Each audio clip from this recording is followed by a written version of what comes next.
একটি বড় গাছ যখন দুই পাশে না মাটি পায়, একটা সাইডে মাটি থাকে। এই যে গাছ, বড় বড় গাছ এই যে পুকুরের পাড়ে রয়েছে, দেখুন পুকুরের দিকেই বাঁক নিয়েছে, অর্থাৎ এক পাশে মাটি নেই, তো সেই জন্য পুকুরের দিকে হিলে গাছটি বেঁচে থাকার চেষ্টা করছে এবং বেশ বড় হচ্ছে। আর আমাদের গ্রাম অঞ্চলে এই সকল বড় বড় গাছ তো দেখাই যায়। এই ধরনের সব বড় বড় গাছ দেখছেন, আর এই গাছ যখন উপরে ভারী হয়ে যায় তখন কিন্তু এই গাছ উপড়ে গিয়ে আবার মাটিতে পড়ে যাওয়ার একটা সম্ভাবনা থাকে। তো সেরকমই একটি গাছ আমার বাগানের উপরে পড়েছে এবং তার অন্যান্য সব ফুলের গাছের ক্ষতি হয়েছে, সেটা আপনাদেরকে দেখাচ্ছি। সেই জন্য বন্ধুরা, বড় গাছ বা বৃক্ষ গাছ হয়েছে, সেই গাছটির কাণ্ড মোটা হতে গেলে বা এই গাছের গোড়ায় এক্সট্রা মাটির প্রয়োজন হয়, আর তা নইলে কিন্তু গাছগুলো আবার উপড়ে উপড়ে গিয়ে পড়ে যায়। এই জন্য একটি যে কোনো কাষ্ঠল জাতীয় গাছ যখন আমরা মাটি থেকে এরকম টেনে তুলব, তখন কি হবে, এর যে প্রধান শিকড় সেটা কিন্তু কেটে যায়, আর কেটে যাওয়ার ফলে কিন্তু গাছ গুচ্ছ শিকড়ে রূপায়িত হয়। বেশিরভাগই আমরা দেখি যে এরকম বড় বড় গাছ মাঝে মধ্যেই রাস্তার ধারে উপড়ে যেতে থাকে। তার যে মূল শিকড় সঠিকভাবে কিন্তু নিচে নেই। সেই জন্য বড় বড় গাছ যখন মাথা ভারী হয়ে যায় তখন কিন্তু গাছগুলি পড়ে পড়ে গিয়ে আরেকটি জায়গার ক্ষতি করে। কিছু গাছ যেমন উপরে ভাসা শেকড় অর্থাৎ গুচ্ছ শেকড়, যেমন বাঁশ, কলা, এই সকল গাছগুলোকে কি হয়, আবার তুলে তুলে নূতনভাবে রোপণ করতে হয়। যেমন কলা গাছকে যদি আপনি একটি জায়গায় রেখে দেন, এই কলা গাছও কিন্তু মাটি থেকে উপড়ে উপড়ে পড়ে যাবে। অর্থাৎ সেই কলা গাছ একটি নির্দিষ্ট হাইটের হয়ে গেলে তাকে আবার তুলে আমরা পুনরায় প্রতিস্থাপন করলে সেই গাছটিতে ভালো কলা পাওয়া যাবে। আর যে কাঁদির সাইজ একেবারে হবে না, একেবারে ছোট্ট হয়ে যাবে। কারণ কি, একটি জায়গার মধ্যে আপনার থাকছে গাছ, আর গাছ থাকাতেই গাছ সরু হয়ে যাচ্ছে এবং গাছগুলি ওপরে ওপরে আসছে। এখানে সাইডে একটি আকাশমণির গাছ ছিল এক দাদার। তো গাছটি এই যে অতিরিক্ত বৃষ্টি হচ্ছে, মাটি হালকা হয়েছে, গাছটি কিন্তু পড়ে গিয়ে আমার বাগানের উপরে পড়েছে। দেখতে পাচ্ছেন কিভাবে গাছপালা ভেঙে গিয়ে একাকার হয়ে গেছে। তো এখানে প্রায় 15 ফুট জায়গার গাছকেই নষ্ট করে দিয়েছে। অনেক কষ্ট করে ফুল গাছগুলিকে ধীরে ধীরে তৈরি করা একেবারে ধ্বংস করে দিয়েছে। মানে এই যে বড় গাছ, ভারী গাছ যখন গাছের উপরে পড়ছে, সেই গাছটিও কিন্তু একেবারে শেষ। দেখুন, তো এখনো গাছের যেগুলো গড়াগুলো রয়েছে সঠিক, যেমন ধরুন একটি গাছ কলম দেওয়া হয়েছিল, এই মতো অবস্থায় ও খারাপ অবস্থায় এসে গেছে। চেষ্টা করব এর যে কটা গাছ রয়েছে সেই কটিকে ভালো করে বাঁচিয়ে নেওয়ার। আর এই যে গাছ যখন পড়ে যায় তার বেশ কিছু ডাল শাখা কেটে দিতে হবে, দিলে সেই গাছটিকে কিন্তু আবারও বাঁচানো যাবে। তো বন্ধুরা, আমরা যখন যে কোনো গাছই করব, সকল বৃক্ষ ফলের গাছ তাদেরকেই কলম করে যখন ছোট্ট করে রাখা হয়, তারা যখন সম্পূর্ণ মাটিতে থাকে তাদের কিন্তু বৃহৎ রূপ ধারণ করে। আর সেগুলোকে কিন্তু আমরা যদি কখনো সেই বড় ভ্যারাইটির গাছকেও ছোট্ট টবের মধ্যে রোপণ করি, তাহলে কিন্তু আমাদের যেমন ধরুন 15 ফিট 20 ফিট পর্যন্ত যে সকল গাছ, সেই গাছকেও যদি আমরা দেখি যে একটা আপেল গাছের উচ্চতা কত বা আমাদের একটি জাম গাছের উচ্চতা কত, তাহলেও আমরা দেখছি যে পরবর্তী অবস্থায় 15 ফুট 16 ফুট বা তারও বেশি হয়ে যাচ্ছে। তো সেই সকল গাছের যে উপরকার ডাল কাটিং করে যত যদি হালকা করা যায়, তাহলে কিন্তু গাছটিও সুন্দর থাকে এবং গাছটি ভালো থাকে। সকল বৃদ্ধিশীল গাছগুলোকে আমরা যখনই সেগুলো ছোট্ট জায়গার মধ্যে দিই, যেমন কাঁঠাল, পেয়ারা, ছোট্ট জায়গার মধ্যে সেই গাছকে যখন আমরা বসাই, তখন কিন্তু সেই গাছে খুব তাড়াতাড়ি তার থেকে ফল পাই। তুলনামূলকভাবে যদি আপনি বলেন যে এই যে কলমের গাছ, এদের লাস্টিং কেমন, দেখুন লাস্টিং দীর্ঘদিনই হবে। কারণ আপনি যখন কোনো কলমের গাছ বসাচ্ছেন, সেটাও কিন্তু একটি বীজের চারার উপরে কলম করা বা গুটি কলম করে তৈরি করা। এই গাছের ডালের ওপরে সেটিকে গুটি কলম করা বা সেটিকে ভি বাডিং করে গাছটি বা গ্রাফটিং কলম করে বা জোড় কলম করে আমরা তৈরি করছি, বা সেটাই আপনাদেরকে দিচ্ছি। তাহলে বন্ধুরা, এই বড় বৃক্ষ গাছকে যখন আমরা কোনো টবে করছি, সেই গাছটি আমাদের ছোটই থাকছে এবং সেই গাছের ফল শেষে আমরা আবার গাছকে কাটিংও দিচ্ছি সেই গাছটিতে যাতে ফল ভালো হয়।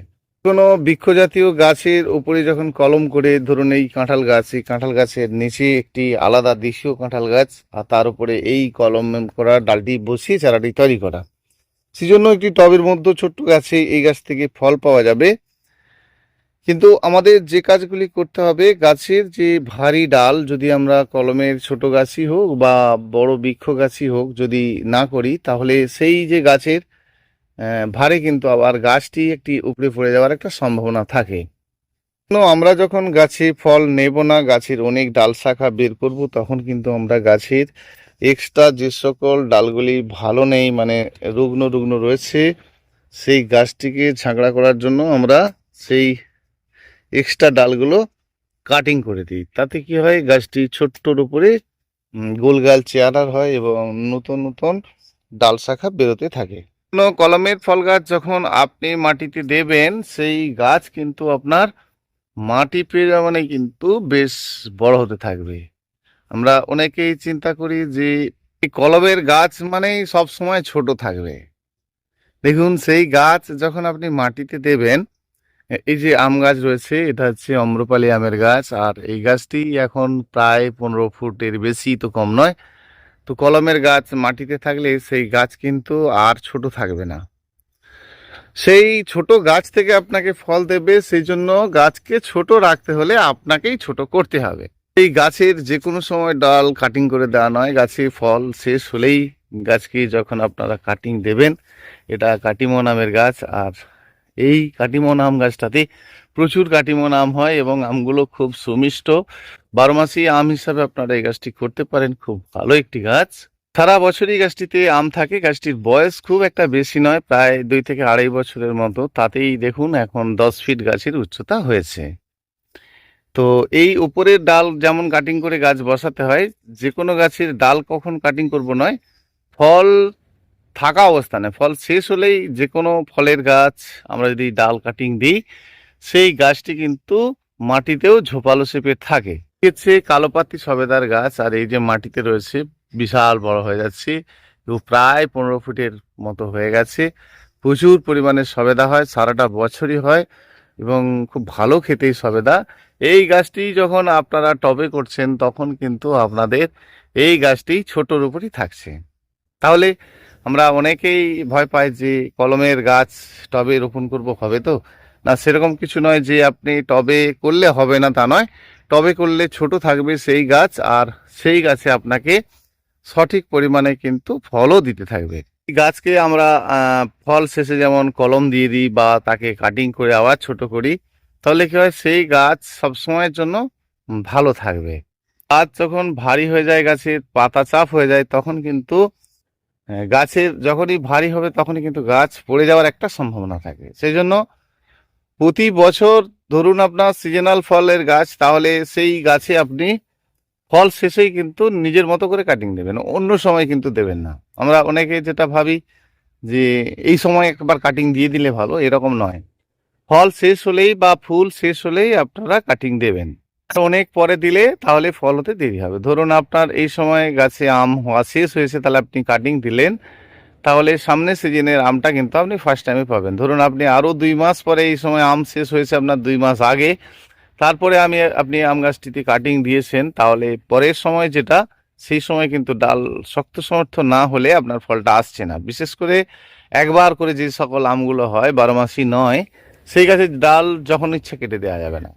আর কেটে দিলে কি হবে, তাহলে পরের বছরের যে ফল সেটা কিন্তু গাছে মুকুল আসতে চায় না। 2-1টি মুকুল আসলেও সব ডালে কিন্তু মুকুল আসে না। মাসি গাছের ক্ষেত্রে কি হয়, যখনই হচ্ছে আপনি তখনই করছেন, ডাল কাটছেন, যে গাছ রয়েছে আপনার আম, লিচু ইত্যাদি ইত্যাদি মতো যে কোনো ছোট ছোট গাছে যখন আমরা ফল পাচ্ছি, তারপরে সেই গাছটি কাটিং দিলে গাছের সৌন্দর্যতা বৃদ্ধি পায়। এবং ছোট গাছ থেকেই আমরা যদি প্রথমে ফলের চিন্তা না করে গাছটিকে বারে বারে কাটিং দিই, তাহলে এই গাছটি কিন্তু সহজেই গাছটি গ্রোথ করে নেয়। সেজন্য আমরা যখন ফল নেব না, তখন গাছকে যে কোনো সময় কাটিং দিতে পারি এবং গাছটি কিন্তু নিজেদের মতো করে গড়ে দিতে পারি। আপেল গাছ, ব্লুবেরি গাছ, এই সকল গাছগুলো আমরা কিন্তু ফার্স্ট টাইম একটু ঝাঁকড়া করে নিতে চাইছি। সেজন্য এই গাছকে এখন ফলের চিন্তা নয়, বারে বারে যাতে গ্রোথ করতে পারি, আমরা যে কোনো সময় কিন্তু প্রিন্ট করতে পারি। এখন কিন্তু ফলের নেওয়ার চিন্তা নিচ্ছি না। বড় গাছ পড়ে গিয়ে গাছের এত ক্ষতি, একেবারে দেখতে পাচ্ছেন ডালপালা সব কাটিং করে সাইড করে দেওয়া হয়েছে। আর যে কোনো গাছ যখন মাটিতে পড়ে যায়, বিশেষ করে ফুল গাছের ক্ষেত্রেও যেটা হয়, সেই গাছ পড়ে যাওয়ার পরে আমরা নিচে দু একটি করে পাতা রেখে সেই ডাল কাটিং দেব। মাটিতে পড়ে যায় যে কোনো গাছ, তখন কিন্তু তার একেবারে ফাইনালি কাটিং নয়, দু একটি করে পাতা রেখে আমরা সেই ডালগুলো কিন্তু যদি কাটিং করে দিই, কারণ গাছটি পড়েছে মানে তার শেকড় তো নষ্ট হয়েছে, আবার কিন্তু গাছটি বেঁচে যাবে। দেখুন, সেই গাছের নিচে পাতা দু একটি রাখতে হবে, বিশেষ করে বর্ষার সময় যদি হয় আপনার, তো নিচকার পাতা রেখে আবার সেই গাছ যদি আমরা কাটিং দিয়ে দিই, তাহলে সেই গাছটি বেঁচে যাবে। তো এক বড় গাছ যখন আপনার মাটিতে থাকে, সেই গাছটিকে যখন আপনি তুলে নিতে চান, তো সেই গাছটিকে কিন্তু একদিনেই তুলে নেবেন না। আমরা কি করি, মাটিতে থাকলে গাছটি বড় হয়েছে, আবার একটি অন্য জায়গায় সেটা তুলে নিতে চাইছি, সেটা কিন্তু একদিনে তুলে নিলে এই গাছটি বাঁচানো যায় না। সেজন্য বড় গাছ আমরা যখন মাটি থেকে তুলবো, এক একটা সাইডের মাটি খুলে দেব এবং গাছের ডাল কাটিং করে রেখে দেব। আবারও কিছুদিন পর আরেকটা সাইড খুলে দেব, তারপরে আমরা গাছটি তুললে কিন্তু সেই গাছ বাঁচাতে পারি। ছোট থেকে আপনাকে সকল চিন্তা নিতে হবে। কিছু কিছু গাছে ফুল বেশি হয়, ফল ভালো হয় না। তো সেই রকম কিছু কিছু গাছের সাইডকার যে ডাল কেটে কেটে কমিয়ে দিতে হবে। কারণ কিছু কিছু গাছ যেমন ডালিম, বেল, এগুলো হয় কি ঝোপালো শেপের হয়ে যায়। সাইডকার ডালে ঝোপালো শেপের জন্য গাছে ফলে ফুল আসে কিন্তু ফল ভালো হয় না। তো তাদের এভাবে সাইডকার ডাল যত আপনি পরিষ্কার পরিচ্ছন্ন রাখতে পারবেন, উপরের ডাল নয় কিন্তু, তখন আপনার গাছটি শক্তিশালী হবে, গাছের যে ফুল ঝরে যাওয়াটা একেবারেই বন্ধ হবে। সেই গাছ থেকে আপনি ফল ভালো পাবেন। কারণ অনেক ডালে অনেক সময় হয় কি, অনেক আম গাছের ক্ষেত্রে হয় যে ফুল প্রচুর হচ্ছে কিন্তু ফল হচ্ছে না। তার মানে কি, গাছটি এত বেশি ঝাঁকড়া। সাইডকার কিছু ডাল আপনি যত কম রাখতে পারবেন, তখন কিন্তু আপনার গাছটি বেশ সুন্দর হতে থাকবে, আবারও কিন্তু গাছটি ভালো হতে থাকবে, তাতেই আপনি ভালো ফুল থেকে ফল পাবেন। বন্ধুরা, এই ছিল আজকের ভিডিও। পুষ্পশ্রী নার্সারি কোলাঘাট, আমি কমল আপনাদের সঙ্গে শেয়ার করলাম। আর আমার ফোন নাম্বার 9609456194। আপনারাও ভীষণ ভালো থাকবেন। অসংখ্য অসংখ্য ধন্যবাদ প্রতিটি বন্ধুকে পুরো ভিডিওটি দেখার জন্য। ধন্যবাদ। চ্যানেলে নতুন বন্ধু হয়ে থাকলে সাবস্ক্রাইব করে রাখবেন। ভিডিওটি ভালো লাগলে লাইক, কমেন্ট, শেয়ার করবেন। ধন্যবাদ।